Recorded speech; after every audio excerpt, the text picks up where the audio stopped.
Il est acquis que Le chanteur de jazz de Alan Crosland est le premier film parlant de l'histoire du cinéma. Regardez. Ok Google, quel est le premier film parlant de l'histoire du cinéma? Le chanteur de jazz, premier film parlant, est sorti le 6 octobre 1927.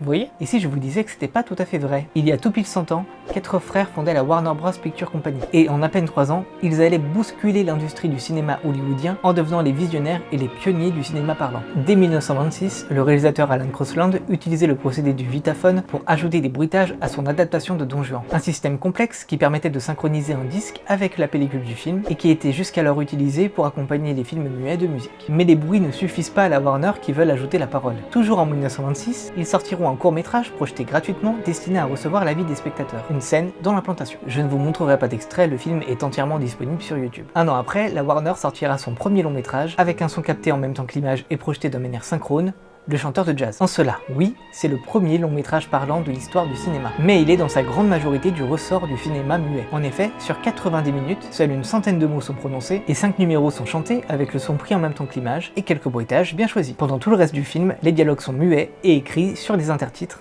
comme ça. On est bien en 2023, non? Le parlant est ici un véritable procédé de mise en scène, le film livrant au compte-gouttes et teasant sa technologie.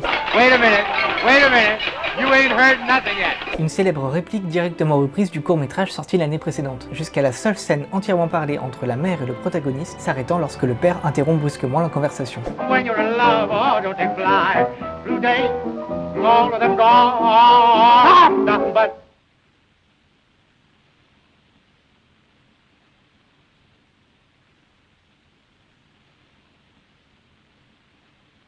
Un film qui distille quelques bonnes idées. I still have you.